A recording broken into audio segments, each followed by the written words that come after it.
কথাটা বললাম যে আলেমরা কি স্বাধীনভাবে কথা বলতে পেরেছে? কথা বলার সুযোগ তারা দিয়েছে? আলেমদেরকে তারা লাঞ্ছিত করে নাই? ইসলাম ধ্বংস করার ষড়যন্ত্র তারা আটে নাই? দাড়ি ধরে ধরে রাস্তায় আলেমদেরকে পিছায় নাই? শাপলা চত্বরে অসংখ্য মানুষকে তারা শহীদ করে নাই? অসংখ্য আলেমদেরকে গুম এবং খুন করে নাই?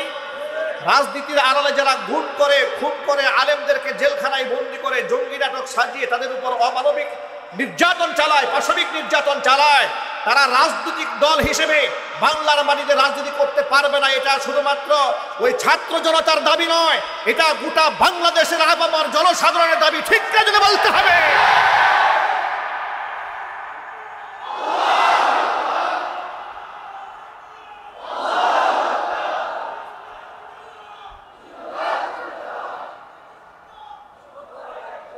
আমি আপনাদের স্পষ্টভাবে বলে দিয়ে কান খুলে শুনে রাখুন, শাপলা চত্বরে আমাদের কোনো রাজনৈতিক দাবি দাবা ছিল না। মুহাম্মদ সাল্লাল্লাহু আলাইহি সাল্লামকে যারা গাল বন্ধ করেছে, আমরা সর্বোচ্চ শাস্তি মৃত্যুদণ্ডের আইন চেয়েছিলাম। ঠিক কিনা বলেন? আমরা সংবিধানে বিসমিল্লাহির রহমানির রহিম চেয়েছিলাম। নবী করিম সাল্লাল্লাহু আলাইহি সাল্লাম শেষ নবী, কাদিয়ানীরা কাফের, তাদেরকে রাষ্ট্রীয়ভাবে ঘোষণা চেয়েছিলাম। এই সমস্ত নারী এবং পুরুষের মধ্যে পর্দার পার্টিশন চেয়েছিলাম। আমরা এই সমস্ত দাবি দাবাগুলো করার কারণে আমাদেরকে তারা কুকুরের মতো গুলি করে রাতের আধারে মেরেছে, লাশগুলাকে গুম করে ফেলেছে, খুন করে ফেলেছে। এগুলা চোখের সামনে দেখার পরে যে মুসলমান তাদের পক্ষে কথা বলে, আল্লাহর কসম ওদের হাসর হবে ফিরআউন নমরুদের সাথে। সুতরাং ছাত্র জনতার সাথে এই জাতি জুলাই আগস্টের বিপ্লবে যেভাবে একাত্মতা ঘোষণা করেছে, এই আওয়ামী জঙ্গি গোষ্ঠী রাষ্ট্রীয়ভাবে নিষিদ্ধ হোক, এই দাবিতেও আমরা এই দেশের সাধারণ মুসলমান সব ঐক্যবদ্ধ আছি। আপনারা আছেন না? কারা কারা আছেন? দুহাত দেখতে চাচ্ছি, কারা কারা আছেন?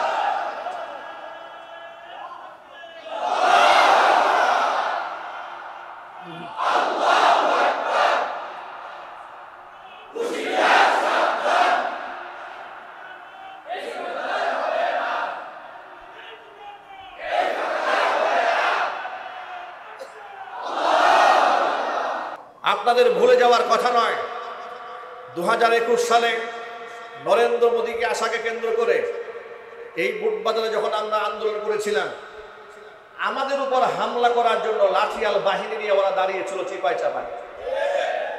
ইতিহাস আপনারা ভুলে গেছেন। আমাকে আমার বাড়ি থেকে উচ্ছেদ করেছিল, বাসা যেখানে ভাড়া ছিলাম আমাকে থাকতে দেয় নাই। 4টা বছর বুটবাজার কেন্দ্রীয় মসজিদে ওরা আমাকে ঢুকতে দেয় নাই। ইতিহাস আমরা ভুলে যাই না। কেউ কেউ দেখি সাবেক মেয়র জাহাঙ্গীর সাহেবের সাথে আমার 2-1টা ছবি দেখে ফেসবুকে খুব সরগরম করে, আওয়ামী লীগের সাথে তার বিরাট সম্পর্ক ছিল। ব্যক্তি জাহাঙ্গীরের সাথে গাজীপুরের আপামর জনসাধারণ এমনকি আলেম ওলামা সকলের ভালো সম্পর্ক ছিল। কারণ তিনি আওয়ামী লীগ করলেও আলেমদের স্বার্থ হাসিলের জন্য কাজ করেছেন বিদায় আলেমরা তাকে মহব্বত করেছে। আমার সাথে তার কথা ছিল ব্যক্তিগত, রাজনৈতিক কোনো সম্পর্ক ছিল না। বিগত 16 বছর ইতিহাসে এই আওয়ামী লীগ কিংবা আওয়ামী লীগের দূষর এদের রাজনৈতিক পুরো প্রোগ্রামে আমাকে দেখেছেন, একটা রেকর্ড দেখাতে পারবেন আপনারা? আমি এদের পক্ষে ভোট চেয়েছি, দেখাতে পারবেন? অথচ যারা এই ছবি নিয়ে গলাবাজি করে, এরা এক একজনে তাদের দলের নেতাকর্মীদেরকে মোটামুটি জান্নাতুল ফেরদাউসে পৌঁছে দিয়েছে, স্বৈরাচারী হাসিনাকে বেহেশতের দারওয়ান বানিয়ে দিয়েছে।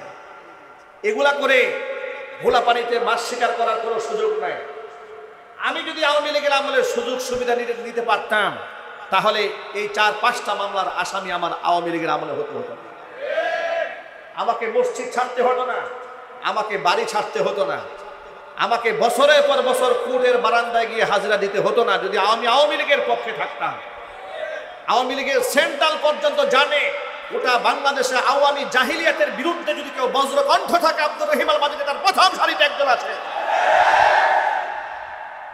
সুতরাং আমাদের মোহাব্বত হবে আল্লাহর জন্য, ঘৃণাও হবে আল্লাহর জন্য। ঠিক কিনা যদি বলেন? এবার আপনারা বলেন, ওরা আলেমদেরকে হত্যা করার পরে আলেমদের কাছে ক্ষমা চেয়েছে, ওদের বিচার বাংলাদেশে হয়েছে। খুনিদের বিচার হবে না, এটা জুড়ে বলতে হবে। 52 বছর আগে ভুলভাল ইতিহাস বানাইয়া যুদ্ধাপরাধীর মামলা সাজিয়ে ট্রাইব্যুনাল বানিয়ে দেশের সিরিয়াল করে জামাতের বড় বড় আলেম ওলামা নেতাকর্মীদেরকে হত্যা করেছেন। 52 বছর আগে যদি একটা নাটকীয় অভিযোগ তৈরি করে মানুষকে হত্যা করতে পারেন, জুলাই আগস্টের খুনি তাদের টকবগে হত্যাকাণ্ডের চিত্রগুলো চোখের সামনে ভাসমান, তাদের রক্ত আমরা দেখতে পাচ্ছি, শহীদদের আত্মরা শুনতে পাচ্ছি, আহত পরিবারের নিহত পরিবারের আত্মচিৎকার শুনতে পাচ্ছি, তাদের ফাঁসির কাছে ঝুলাবার আগ পর্যন্ত তাদের নাম বাংলাদেশে উচ্চারণ হতে দেওয়া হবে না।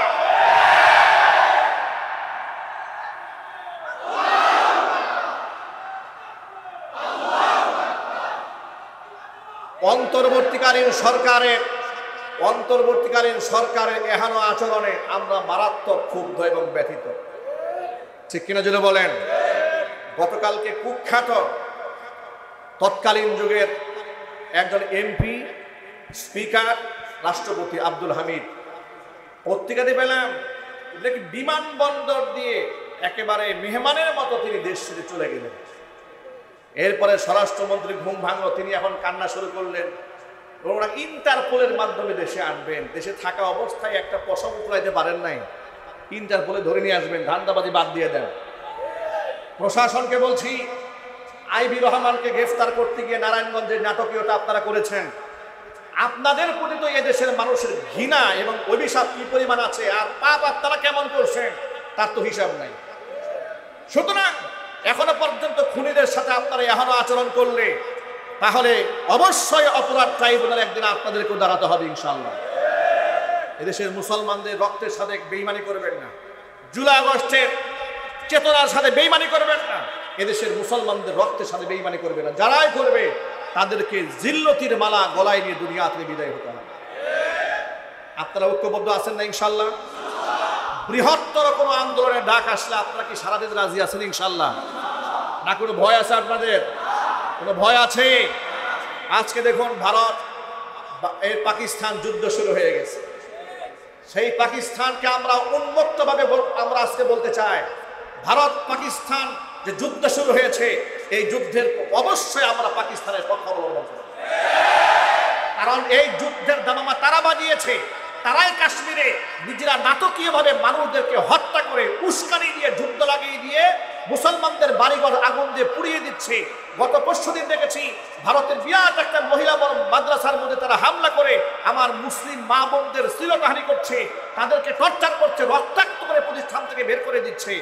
উগ্র হিন্দুত্ববাদী এই স্বৈরাচারী নরেন্দ্র মোদী এবং তাদের নাতিপুরীদের সাথে এদেশের কোনোদিন সম্পর্ক ছিল না, নেই, ভবিষ্যতে হওয়ার কোনো সম্ভাবনা নাই।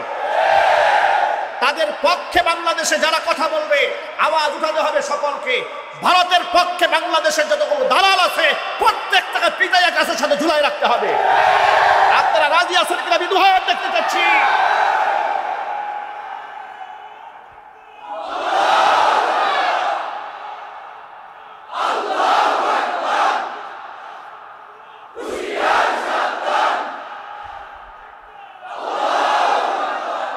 ওরা বাংলাদেশের ইসলাম নিয়ে বহু ষড়যন্ত্র করেছে, মসজিদে মাদ্রাসা নিয়ে ষড়যন্ত্র করেছে, আলেম ওলামা নিয়ে ষড়যন্ত্র করেছে, হক্কানে আলেমদের কণ্ঠকে টুটিকে চেপে ধরা ষড়যন্ত্র চালিয়েছে। ওরা আল্লাহর গজবে ধ্বংস হয়েছে, আলেমদের চোখের পানিতে ওরা ধ্বংস হয়েছে। সুতরাং এই সমস্ত অভিশপ্ত ব্যক্তিদের পক্ষে কোনো মুসলমানের সন্তান থাকতে পারবে।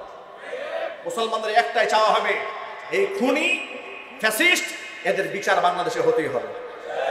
অন্তর্বর্তীকালীন সরকার যদি বিচারের নামে তালবাহানা করে, নাটকীয়তা করে, তার অন্তর্বর্তীকালীন সরকারের বিরুদ্ধে গোটা জাতিকে রুখে দাঁড়াতে হবে।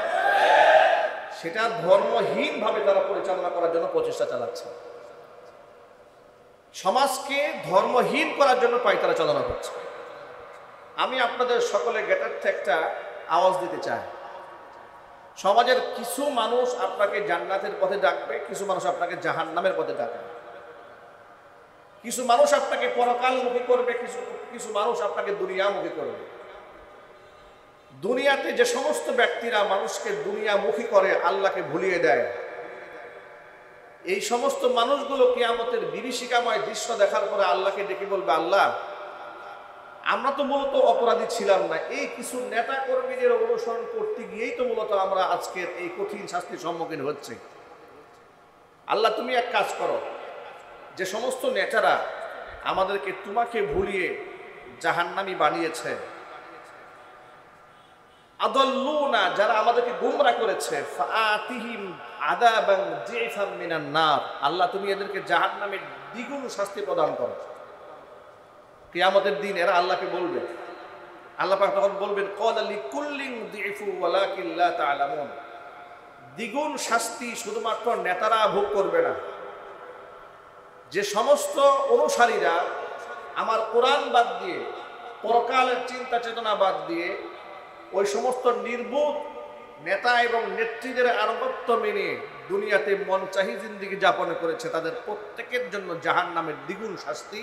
চিৎকার দিয়ে বলেন নাউযুবিল্লাহি মিন যালিক। সকলে কথা খুব ভালো করে মনে রাখবেন, কিয়ামতের দিন মানুষ একা একা জান্নাতেও যাবে না, আবার একা একা মানুষ জাহান্নামেও যাবে না। মানুষ দলবদ্ধ হয়ে জান্নাতে যাবে, আবার দলবদ্ধ হয়ে জাহান্নামেও যাবে। সূরা জুমারের মধ্যে আল্লাহ পাক বলেছেন, ওয়াসিকাল্লাযীনা কাফারু ইলা জাহান্নামা যুমারা, যে সমস্ত ব্যক্তিরা কুফরি করেছে এদেরকে দলে দলে জাহান্নামের দিকে টেনে নিয়ে যাওয়া হবে। আবার পরে আয়াতে আল্লাহ পাক বলছেন, ওয়াসিকাল্লাযীনা তাকাউ রাব্বাহুম ইলাল জান্নাতি যুমারা, তাকওয়াবান এবং পরহেজগার ব্যক্তিদেরকে দলে দলে জান্নাতে টেনে নিয়ে যাওয়া হবে। জোরে বলেন সুবহানাল্লাহ। জাহান্নামে লোকেরা দলে দলে যাবে, জান্নাতেও লোকেরা দলে দলে যাবে। একা একা আল্লাহ পাক কাউকে জান্নাতে নেবেন না। সুবহানাল্লাহ বলেন। কিয়ামতের দিন ইমানদারদের কাছ থেকে বেঈমান কাফেরদেরকে আল্লাহ পাক যখন আলাদা করে দিবেন, সূরা ইয়াসিনের মধ্যে আপনারা সকলে পড়েছেন, আল্লাহ পাক বলবেন, ওয়ামতাজুল ইয়াউমা আইয়ুহাল মুজরিমুন, অপরাধীরা সব আলাদা হয়ে যায়। অপরাধীরা কি হয়ে যায়? আলাদা হয়ে যায়। দেখেন, সমাজের মধ্যে আমরা যখন বসবাস করি, আমরা কিন্তু সমাজবদ্ধ হয়ে সব একসাথে থাকি। নামাজি, বেনামাজি, আস্তিক, নাস্তিক, মুনাফেক, মুশরিক সব এক জায়গায় আছি না? সব জায়গায় আছে। মসজিদের মধ্যে কত শ্রেণীর মানুষ নামাজে আমরা জমা হয়ে আছি। নামাজি আছে, এখানে বেনামাজিও আছে। কিন্তু আমরা আপনাদের প্রতি সুধারণা রাখতে চাই, আল্লাহ পাক যেন আমাদের কাউকে বেনামাজি না রাখেন। জোরে কোন আমিন। দেখুন, সমাজের মধ্যে আমরা সমাজবদ্ধ হয়ে সবাই কত সুন্দর করে বসবাস করি। অনেক অপরাধী ব্যক্তিরাও সমাজের মধ্যে সম্মানের আসন নিয়ে বসবাস করে, ঠিক না? অনেক পাপিষ্ঠ ব্যক্তিরাও সমাজের মধ্যে সম্মান পায়, কারণ সে যে পাপ করে, পাপের তো কোনো দুর্গন্ধ নাই। পাপের যদি দুর্গন্ধ থাকতো তাহলে সমাজের সমস্ত অপরাধী মানুষগুলো থেকে লোকেরা শত শত কিলোমিটার দূরে চলে যেত, ঠিক কিনা বলেন? কিয়ামতের দিন আল্লাহ পাক একটা ঘোষণা দিবেন, ওয়ামতাজুল ইয়াউমা আইয়ুহাল মুজরিমুন, অপরাধীরা তোমরা আলাদা হয়ে যাও। আপনি একটু কল্পনা করেন, আল্লাহ পাক যখন এমন একটা ঘোষণা দেবেন, ওয়ামতাজুল ইয়াউমা আইয়ুহাল মুজরিমুন, অপরাধীরা আলাদা হয়ে যাও। কোরআন বলেছে, ইয়াউমা তাবিয়াদ্দু ওয়ুজুহু ওয়া তাসওয়াদ্দু ওয়ুজুহ, সেদিন অসংখ্য মানুষের চেহারা হাস্যোজ্জ্বল হয়ে যাবে, সুন্দর হয়ে যাবে কিছু মানুষের চেহারা, ওয়া তাসওয়াদ্দু ওয়ুজুহ, আবার অসংখ্য মানুষ চেহারা কুৎসিত বর্ণ কালো হয়ে যাবে। আল্লাহর পথের পথিক যারা, তাদের চেহারা হবে সুন্দর হাস্যোজ্জ্বল, আর যারা আল্লাহর পথের পথিক ছিল না, কিয়ামতের দিন তাদের চেহারা হবে কুৎসিত বর্ণ বিভৎসময় কালো। নাউযুবিল্লাহি মিন যালিক। কুৎসিত বর্ণ কালো রূপ ধারণ করবে। এখান থেকে আপনাদেরকে বোঝাতে চাইলাম, কিয়ামতের দিন আল্লাহ পাক দল ভাগ করে ফেলবেন। কি করবেন? ভাগ করবেন, দল ভাগ করে ফেলবেন। অপরাধীদের একটা কাতার আলাদা হয়ে যাবে, মুত্তাকিদের কাতার আল্লাহ পাক আলাদা বানায় দিবেন। অপরাধীরা লজ্জায় মাথায় এত নত করবে, তারা কেউ মুখ তুলে চাইতে সাহস পাবে না। সেদিন তারা লাঞ্ছিত অপমানিত হবে অপরাধী মানুষগুলো। কিন্তু দুনিয়াতে আল্লাহ তাআলা মানুষের সামনে মানুষকে লাঞ্ছিত করেন, অপমানিত করেন। কোরআন থেকে শিক্ষা গ্রহণ করেন, তাহলে বোঝা গেল এই দুনিয়াতে মানুষের সংঘবদ্ধ বসবাস করলেও কিয়ামতের দিন নেককার আর বদকার মানুষগুলোকে আল্লাহ তাআলা একাকার করে ফেলবেন না, মানুষদেরকে আলাদা বাছাই করে ফেলবেন। আল্লাহ পাক যেন সেই কঠিন ময়দানে আমাদেরকে নেককার বান্দাদের মধ্যে শামিল করে নেন। জোরে কোন আমিন। নেককার বান্দাদের মধ্যে শামিল হতে গেলে নেককার মানুষের সান্নিধ্যে চলতে হবে, সৎ নেতৃত্ব গ্রহণ করতে হবে, নেককার ইমানদার নেতার আনুগত্য করতে হবে। বেঈমান মুনাফিক ফাসিক ফুজ্জার পাপিষ্ঠ বেনামাজি এবং নেতার নেতৃত্ব মানা যাবে না, আনুগত্য করা যাবে না, তার হুকুমও মান্য করা যাবে না। বাংলাদেশে এমন নেতা আছে, মুসলমানের ঘরে জন্ম হয়েছে, মসজিদে আজান হচ্ছে, মাইকে ভাষণ চলতেছে, নামাজের জন্য নিজেও প্রস্তুতি গ্রহণ করে না, তার কর্মীদেরকেও নামাজের কথা বলে না। আছে না নাই? কথায় কথায় বলে আমরা ধর্মীয় রাজনীতি পছন্দ করি। যদি নামাজের কথা বলেন তাহলে বলে ধর্মীয় রাজনীতি পছন্দ করে, মৌলবাদী পছন্দ করে। নামাজ তো আমার অস্তিত্বের সাথে সম্পর্ক, ঠিক কিনা বলেন? আমি মুসলমানের পরিচয় তো নামাজ। সুতরাং আপনি কার সাথে উঠা বসা করবেন এই সিদ্ধান্ত আপনাকে দুনিয়া থেকে করে নিতে হবে। কারণ কিয়ামতের দিন আল্লাহ তাআলা আপনাকে ইমাম সহ দাঁড় করাই দিবেন। কি সহ দাঁড় করাবেন? আপনার নেতা সহ আল্লাহ পাক আপনাকে দাঁড় করাই দিবেন। এখন আমি যদি আপনাদেরকে ছোট্ট একটা প্রশ্ন করি, আপনারা ইমানদারের মতো জবাব দিবেন। আমরা কি কাল হাসরের ময়দানে ফেরাউন, কারুন, নমরুদ এদের মতো নেতার আনুগত্যশীল হয়ে হাসরের মাঠে দাঁড়াতে চাই? আবু জাহালের মতো ব্যক্তিদের পেছনে আমরা দাঁড়াতে চাই? নরেন্দ্র মোদীর পক্ষ হয়ে দাঁড়াতে চাই? আমরা খুনি স্বৈরাচারীর পক্ষ হয়ে দাঁড়াতে চাই? আমরা ইমানদার আনুগত্যশীল রাসূলের সৈনিক হয়ে কাল কিয়ামতের ময়দানে সাহাবায়ে কেরামের পেছনে, তাবিঈদের পেছনে, উলামাদের পেছনে, শহীদদের পেছনে, সিদ্দিকীদের পেছনে আমরা দাঁড়াতে চাই? ঠিক কিনা বলেন?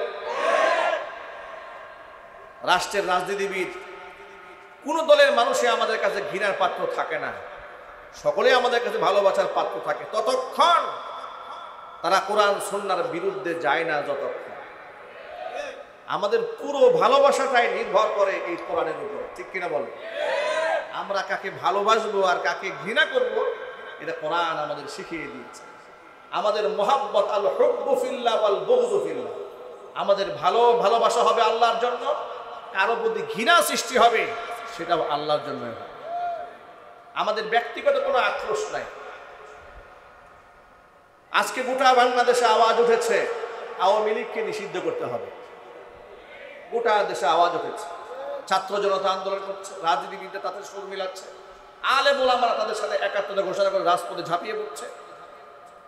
জুমার নামাজের পর বৃহৎ আন্দোলনের ডাক এসেছে, বাংলাদেশে বিভিন্ন জায়গায় জমায়েত হচ্ছে। আওয়ামী লীগের রাজনীতির সাথে আমাদের কোনো শত্রুতা কোনো আমলে ছিল না। শত্রুতা তখন তৈরি হয়েছে যখন আমরা দেখেছি রাজনীতির আড়ালে তারা এদেশ থেকে ইসলাম নিধনের চেষ্টা চালাচ্ছে। যখন আমরা দেখেছি ক্ষমতার চেয়ারকে, মস্তককে শক্তিশালী করার জন্য ভারতের রয়ের সাথে আতাত করে বাংলাদেশের সম্মানিত আলেমের কবরের মধ্যে রশি লাগিয়েছে।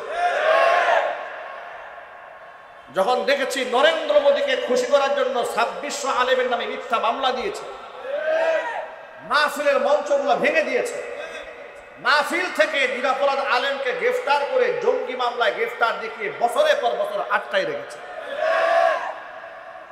বছরের পর বছর খতিব সাহেবদেরকে স্বাধীনভাবে মসজিদের মিম্বার থেকে কথা বলতে দেয় নাই। যারাই কথা বলেছে তাদের নামে মামলা দিয়েছে। এ কথা কি সত্য না অসত্য?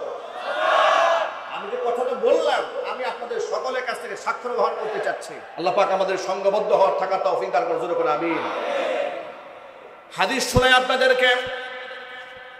নবী করিম সাল্লাল্লাহু আলাইহি সাল্লাম বলেছেন, সাবাতুন ইউজিল্লুহুমুল্লাহু ফি জিল্লিহি ইয়াওমা লা জিল্লা ইল্লা জিল্লু, ইমামুন আদিলুন ওয়া শাবুন নাশা ফি ইবাদাতিল্লাহ ورجل قلبه معلق في المساجد ورجلان تحابا في الله اجتمعا عليه وتفرقا عليه ورجل تصدق بيمينه حتى لا تعلم شماله ما تنفق يمينه ورجل دعته امرأة ذات منصب وجمال فقال إني أخاف الله ورجل ذكر الله خاليا ففاضت عيناه أو كما قال عليه الصلاة والسلام নবীজি সাল্লাল্লাহু আলাইহি ওয়াসাল্লাম বলেছেন যেদিন আল্লাহ পাকের আরশের ছায়া ছাড়া আর কোনো ছায়া থাকবে না সেদিন 60 শ্রেণীর মানুষকে আল্লাহ তাআলা তার আরশের ছায়া তলে স্থান করে দিবেন। এর মধ্যে এক নাম্বার হচ্ছে ইমামুন আদিলুন ন্যায়পরায়ণ শাসক, দুই নাম্বার হচ্ছে ওয়ারাজুলুন কলবুহু মুআল্লাকুন ফিল মাসাজিদ ওয়া শাবুন নাশআ ফি ইবাদাতিল্লাহ, ওই যুবক যে যুবক তার যৌবনকাল আল্লাহর বন্দেগীতে কাটা আল্লাহ পাক তাকে আরশে মুআল্লার ছায়াতলে স্থান করে দেবেন। ওয়া কলবুহু মুআল্লাকুন ফিল মাসাজিদ, যে ব্যক্তির অন্তর আল্লাহর ঘরের সাথে ঝুলে থাকে, আল্লাহর ঘরের সাথে যার মহব্বত থাকে আল্লাহ পাক তার আরশে মুআল্লার ছায়াতলে স্থান করে দিবেন। চতুর্থ হচ্ছে ওয়ারাজুলানি, এমন দুই ব্যক্তি তাহাব্বা ফিল্লাহি ইজতামা আলাইহি ওয়া তাফাররাকা আলাইহি, কারো সাথে মোহাব্বত হয়তো আল্লাহর জন্য হবে, আবার কেউ বিচ্ছিন্ন হয়ে যাবে তো আল্লাহর জন্যই বিচ্ছিন্ন হয়ে যাবে। আল্লাহর জন্য একে অপরকে ভালোবাসেন, আল্লাহর জন্যই বিচ্ছিন্ন হয়ে যান, তাহলে এই শ্রেণীর মানুষদেরকে আল্লাহ তাআলা আরশের ছায়াতলে স্থান দেবেন ইনশাআল্লাহ। এই যে আমরা আপনাদেরকে ভালোবাসি, আপনারা আমাদেরকে মোহাব্বত করেন, এখানে কোনো টাকা পয়সার সার্থকতা নাই, জমি জমার কোনো লেনদেন নাই, আমরা ভালোবাসি একমাত্র কার জন্য? আল্লাহর দ্বীনের জন্য। দ্বীনের কথা যারা বলে তাদেরকে আমরা মহব্বত করি, আল্লাহর কথা যারা বলে তাদেরকে আমরা মহব্বত করি। আল্লাহর সাথে যারা দুশ্মনী করে, আল্লাহর বিধানের সাথে যারা তামাশা করে তাদেরকে আমরা আল্লাহর জন্যই ঘৃণা করি। ঠিক কিনা জোরে বলে? আমরা আল্লাহর জন্য তাদেরকে ঘৃণা করি। সুতরাং আমাদের কাছে আপনি ভালোবাসার পাত্র থাকবেন ততক্ষণ, আপনি কোরআন এবং সুন্নাহকে অন্তরে ধারণ করবেন যতক্ষণ, ইসলামকে সাপোর্ট দিবেন যতক্ষণ, আপনি আমার মহব্বত ভালোভাবে ভাষা পাবেন ততক্ষণ। যখন থেকে আপনার মধ্যে ইসলামের বিরুদ্ধে আমি অবস্থান দেখব, যখন আমি দেখব আল্লাহর কোরআনের আইনের বিরুদ্ধে আপনি অবস্থান গ্রহণ করেছেন, যখন আপনি দেখব আপনি আলেম ওলামার বিরুদ্ধে অবস্থান গ্রহণ করেছেন, ইসলামী শাসনতন্ত্রের বিরুদ্ধে অবস্থান গ্রহণ করেছেন, আল্লাহর আইনের বিরুদ্ধে আচরণ করছেন, তখন আপনি আমার বন্ধু, আপনি আমার বাবা, আপনি আমার দুষ্ট না, আপনি আমার কবে কি করেছিলেন সেগুলো দেখার আমাদের সময় নেই। একজন প্রত্যেকটা ইমানদারের অন্তরে অপরকে মহব্বত করার মিয়ার মানদণ্ড হচ্ছে এটাই, আমি আল্লাহর মহব্বতেই তাকে ভালোবাসি। সে আল্লাহর বন্ধু যতক্ষণ, সে আমার বন্ধু ততক্ষণ। সে আল্লাহর শত্রু যখন হবে সে আমারও শত্রু হয়ে যাবে। ঠিক কিনা জুড়ে বলেন? এভাবেই যদি দুনিয়ার মালিক থাকতে পারেন, সত্যবাদী ইমানদার ব্যক্তিদেরকে যদি মহব্বত করেন, কিয়ামতের দিন ইমানদার ব্যক্তিদের সাথে আল্লাহ পাক আপনাকে জান্নাত দিয়ে দিবেন। কারণ নবী সাল্লাল্লাহু আলাইহি ওয়াসাল্লাম বলেছেন, আল মারউ মা মান আহাব্বা, পৃথিবীতে যে যাকে ভালোবাসবে পরকালে সে তার সাথেই থাকবে। উকবা ইবনে আবি মুঈত মক্কাতুল মুকাররমার এক কুখ্যাত বড় ব্যবসায়ী, বড় আকারের ব্যবসায়ী, পৃথিবীর বিভিন্ন দেশে তার ব্যবসা ছিল। তার একটা নিয়ম ছিল, সে পৃথিবীর বিভিন্ন দেশ থেকে ব্যবসা বাণিজ্য করে যখন মক্কার বাজারে আসতো, মক্কাতে আসতো, তখন মক্কার বিশিষ্ট লোকদেরকে বাড়িতে দাওয়াত দিয়ে মেহমানদারি করা। উকবা ইবনে আবি মুঈত একবার ব্যবসা থেকে সিরিয়া থেকে এসেছে, আসার পরে মক্কাতুল মুকাররমার বিশিষ্ট ব্যক্তিদের নামের তালিকা বানিয়ে নিজের বাড়ির দাওয়াত দিয়েছে। সে ছিল কুখ্যাত মুশরিক কাফের। কিন্তু আপনারা বলেন, যদি মক্কাতুল মুকাররমার বিখ্যাত প্রখ্যাত সম্মানিত ব্যক্তিদের নামের তালিকা বানানো হয়, ওই তালিকার মধ্যে নবীজির নাম থাকার দরকার আছে না নাই? আলোচনা বলে আল্লাহ নবী সাল্লাল্লাহু আলাইহি ওয়াসাল্লাম তো শুধুমাত্র নবুয়তে ইজহার হওয়ার পর থেকেই সম্মানিত হয়েছেন তা নয়, তিনি তো জন্মলগ্ন থেকেই সম্মানিত। ঠিক কিনা বলে? মক্কার মানুষ তাকে আলামিন বলেছে, অতি বিশ্বাসী বলেছে, টাকা পয়সা রেখেছে, এই সম্মান তো তার জন্মলগ্ন থেকেই, শিশুকাল থেকেই মুহাম্মদ সাল্লাল্লাহু আলাইহি ওয়াসাল্লামকে আল্লাহ পাক সম্মানিত বানিয়েছেন। কান সুবহানাল্লাহ। নামই তো মুহাম্মদ, মুহাম্মদ মানেই সম্মানিত, আল্লাহ পাক তাকে বানিয়ে দিয়েছেন। তো এতগুলো মানুষের নামে তালিকা হয়েছে, সেই তালিকা থেকে মোহাম্মদ সাল্লাল্লাহু আলাইহি ওয়াসাল্লামের নাম সে বাদ দিতে পারে না, হুজুরের নামটা রেখেছে। আল্লাহর নবীও মুশরিকের বাড়িতে দাওয়াত গ্রহণ করেছে। কথাটা খুব মনোযোগ সহকারে শুনবেন। কথা শোনা যাচ্ছে তো? খুব মনোযোগ সহকারে শুনবেন। আল্লাহর নবী উকবা ইবনে আবি মুইতের বাড়িতে দাওয়াত গ্রহণ করে গেলেন। উপস্থিত অসংখ্য মানুষ সামনে বসা, সবার সামনে খাবার পেশ করা হয়েছে। নবীজি সাল্লাল্লাহু আলাইহি ওয়াসাল্লামের সামনে খাবার দেওয়া দস্তরখানায়। এবার নবীজি উপস্থিত ভরপুর মানুষদের সামনে উকবা ইবনে আবি মুইতকে ডাক দিয়ে বলে, উকবা, ততক্ষণ পর্যন্ত তোমার বাড়ির খানা আমি স্পর্শ করব না যতক্ষণ পর্যন্ত তুমি কালিমা পড়ে মুসলমান না হবে। উকবা ইবনে আবি মুইত সবার সামনে এক বিব্রতকর অবস্থার মধ্যে পড়ে গেল।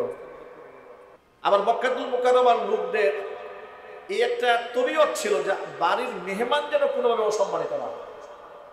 মুহাম্মদ সাল্লাল্লাহু আলাইহি ওয়াসাল্লাম তো বুঝতে পেরেছেন যে আমি তার দুর্বল জায়গায় হাত দিয়েছি, আমি তার বাড়ির মেহমান, সে কোনো ক্রমে আমাকে অসম্মানিত করবে না। এটাকে কৌশল অবলম্বন হুজুর বললেন, তুমি কালিমা ঘোষণা না দিলে আমি তোমার খাবার খাবো না। মেজবান বেকায়দায় পড়ে গেল। উকবা ইবনে আবি মুইত বলছে, মুহাম্মদ, আপনি আমার বাড়ির মেহমান, আপনি যদি খাবার ছেড়ে উঠে যান কিংবা না খান, এর চেয়ে বড় লজ্জা আমার জন্য কিছু নাই। আমি উপস্থিত সবার সামনে কালিমা ঘোষণা দিয়ে দিন। তুই সবার সামনে কালিমা বলে মুসলমান হয়ে গেল।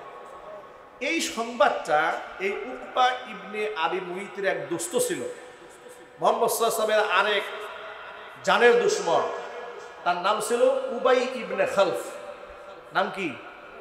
উবাই ইবনে খালফ। এই উবাই ইবনে খালফ যখন শুনেছে যে উকবা ইবনে আবি মুইত কালিমা পড়ে ফেলেছে, তেলে বেগুনে জ্বলে উঠেছে। খুব ঘনিষ্ঠ বন্ধু তো, ডেকে নিয়েছে। উকবাকে ডেকে উবাই বলছে, কি শুনলাম এটা, তুমি নাকি কালিমা পড়ে মুসলমান হয়েছো, ধর্মান্তরিত হয়ে গিয়েছো, বাপদাদার ধর্মের মুখের মধ্যে নাকি চুনকালি মেখে দিয়েছ। উকবা ইবনে আবি মুইত বলেন, দোস্ত শোনো, আসলে মূল বিষয়টি তা নয়, আমি মন থেকে কালিমা পড়িনি। সিচুয়েশনটা এমন হয়ে গিয়েছিল, আমার বাড়ির মেহমান ছিল মুহাম্মদ সাল্লাল্লাহু আলাইহি ওয়াসাল্লাম। আমি যদি কালিমা না পড়ি, তিনি খাবার খান না, খাবার না খেলে আমি বেইজ্জত হই। ইজ্জত রক্ষা করতে গিয়ে কালিমা পড়েছি, আসলে মন থেকে পড়ি নাই। এবার উবাই ইবনে খালফ বলে, এত কথা শুনতে চাই না, তুমি আমার সাথে বন্ধুত্ব ঠিক রাখতে চাও নাকি মুহাম্মদের সাথে বন্ধুত্ব ঠিক রাখতে চাও, কোনটা চাও?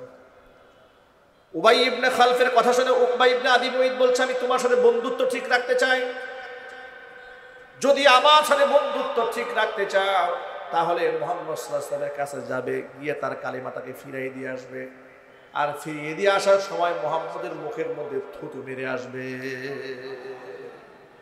কপাল কত খারাপ! কাফের বন্ধুকে খুশি করতে গিয়া মুহাম্মদ সাল্লাল্লাহু আলাইহি ওয়াসাল্লামের বাড়িতে গেছে। হুজুরের কাছে গিয়া বলে, মুহাম্মদ, তোমার কালিমা তোমারে ফিরিয়ে দিলাম। এ কথা বলে মুখ থেকে থুতু বের করে হুজুরের মুখের মধ্যে মেরে দিয়েছে। নাউজুবিল্লাহ, জোরে পড়ে। আল্লাহ নবী সাল্লাল্লাহু আলাইহি ওয়াসাল্লাম ব্যক্তিগত আক্রোশে কোনোদিন বদদুয়া করেন নাই, কিন্তু ধর্মীয় ব্যাপারে যদি কোনো আঘাত এসেছে নবীজি সাল্লাল্লাহু আলাইহি ওয়াসাল্লাম তার জন্য বদদুয়া করে দিয়েছেন। এমন আচরণে নবীজি সাল্লাল্লাহু আলাইহি ওয়াসাল্লাম এত কষ্ট পেলেন আর এত ক্ষুব্ধ হয়ে গেলেন, হুজুর একটা ভবিষ্যৎবাণী করে দিলেন। সেদিন বেশি দূরে নয় যেদিন এই উকবা ইবনে সূরাতুল ফুরকান 19 নম্বর পারার একদম প্রথম পৃষ্ঠার মধ্যে বলেছেন, وَيَوْمَ يَعَضُّ الظَّالِمُ عَلَى يَدَيْهِ يَقُولُ يَا لَيْتَنِي اتَّخَذْتُ مَعَ الرَّسُولِ سَبِيلًا يَا وَيْلَتَى لَيْتَنِي لَمْ أَتَّخِذْ فُلَانًا خَلِيلًا لَقَدْ أَضَلَّنِي عَنِ الذِّكْرِ بَعْدَ إِذْ جَاءَنِي وَكَانَ الشَّيْطَانُ لِلْإِنسَانِ خَذُولًا। কিয়ামতের দিনে জালেম ওয়ায়াউমা ইয়া'আদ্দু যালিমু আলা ইয়াদাইহি, নিজের হাতের চামড়া নিজে কামড়িয়ে ছিঁড়ে ফেলবে, আফসোস করবে, আহারে আমি সেদিন যদি এই জালেম বন্ধুর সাথে বন্ধুত্ব ঠিক না রেখে রাসূলের সাথে যদি আমি পথ চলতাম তাহলে কত না ভালো হতো। আহারে এমন নিকৃষ্ট মানুষকে যদি আমি বন্ধুই না বানাতাম তাহলে কত না ভালো হতো। লাকাদ আদাল্লানি আনি যিকরি বাদা ইদ জাআনি, আমার কাছে হেদায়েত আসার পরে সে আমারে গোমরা বানিয়েছে। বন্ধুত্ব ঠিক রাখতে গিয়ে আমি মুহাম্মদ সাল্লাল্লাহু আলাইহি ওয়াসাল্লামের সাথে বিয়াদবি করেছি। আমার ভাইয়েরা, যদিও এই আয়াতটা নাজিল হয়েছে বিশেষ একটা ঘটনাকে কেন্দ্র করে, কিন্তু গোটা পৃথিবীর মধ্যে তার হুকুমটা ব্যাপক। কিয়ামতের দিন অসংখ্য মানুষেরা হাসরের ময়দানে এই কথা বলে আফসোস করবে, সেদিন কেন আলেমদের কথা শুনি নাই, কেন ইমানদারদেরকে বন্ধু না বানাইয়া রাম বাম নাস্তিক কাফের এদেরকে বন্ধু বানিয়েছিলাম। আছে না নাই? যদি বলেন, আরো চিৎকার দিয়ে বলেন, আছে না নাই? দেখবেন ফেসবুকে আলেমদের বিরুদ্ধে লেখালেখি করে মুসলমানের সন্তান, নাই? আরো জোরে বলেন, গাজীপুরে নাই? আলেমদের সাথে তার দুশ্মনীটা কোন জায়গায়? আলেমের সাথে জমি নিয়ে মারামারি, টাকা বসায় নিয়ে, ক্ষমতা নিয়ে না, তাহলে দুশ্মনীটা কেন? এমনও হতে পারে যে ওই আলেম এসে জীবনে চোখে দেখেও নাই, তার সাথে কোনো লেনদেনও নাই, উঠা পয়সাও নাই, আলেমেরও সমালোচনা করে ওই জালেম, তাহাজ্জুদ গুজারি আলেমের সমালোচনা করে বেনামাজি জালেম। কথা বলতে হবে, ঠিক কিনা বলেন? যার চরিত্রে কোনো বালাই নাই, না ঘরে বউয়ের পর্দা আছে না নিজের পর্দা আছে, নাইট ক্লাবে রাত্রি যাপন করে কিংবা বেপর্দা মহিলা নিয়ে রাত্রেবেলায় ফুর্তি করে, চরিত্র আখলাক বলতে কিচ্ছু নাই, ফেসবুকে আলেমদের বিরুদ্ধে লেখে। কেন লেখে? কারণটা বলে দিই। লেখে হচ্ছে এ হচ্ছে ওই দলের সদস্য যে দলের লোকেরা ভারতের রাম এবং বামদের কাছে বিক্রি হয়ে গেছে। কথা বুঝতে পেরেছেন? ওই সম্পর্ক ঠিক রাখতে গিয়া বন্ধুর বন্ধু বন্ধু আর বন্ধুর শত্রু বন্ধু, ওরা মনে করে ও তো আমাদের দাদা বাবুদের শত্রু আর আমরা হলাম তাদের বন্ধু, সুতরাং দাদা বাবুদের শত্রু মানে আমাদের শত্রু। যার দরুন দেখবেন নরেন্দ্র মোদীর বিরুদ্ধে কথা বলি আমরা বাংলাদেশে, অথচ কলিজায় আগুন লাগে এই দেশের আওয়ামী জাহিলিয়াতের গায়ে। আমার তো বুঝে আসে, আমি বিরুদ্ধে বললাম নরেন্দ্র মোদীর, যে আমার মসজিদে আগুন লাগিয়েছে, আমার মাদ্রাসায় হামলা করেছে, তুই মুসলমান, তোর কলিজায় আগুন লাগলে কেন? কোনো হিন্দু প্রতিবাদ করলে মনে কষ্ট লাগতো না? নরেন্দ্র মোদীর বিরুদ্ধে কথা বলার পরে যে মুসলমানের কলিজায় আগুন লেগেছে, আল্লাহর কসম ওর হাসর হবে নরেন্দ্র মোদীর সাথে। ও মুসলমান হতে পারে না, ও মসজিদে নামাজে আসলেও মুনাফিক। কথা বলে না কেন? ও যদি আমার সামনের কাতারে বসে থাকে, মুসলমানের শত্রু নরেন্দ্র মোদীর বিরুদ্ধে কথা বলে যদি ওর মনে ব্যথা লাগে, আল্লাহর কসম ও তবলিগে 3 চিল্লা দিলেও মুনাফিক, ও মুসলমান হয় না। ওই এলাকার আমির সাহেব হলেও মুনাফিক, এলাকার আমির সাহেব হলেও কি মুনাফিক, সে মুসলমান হতে পারে না।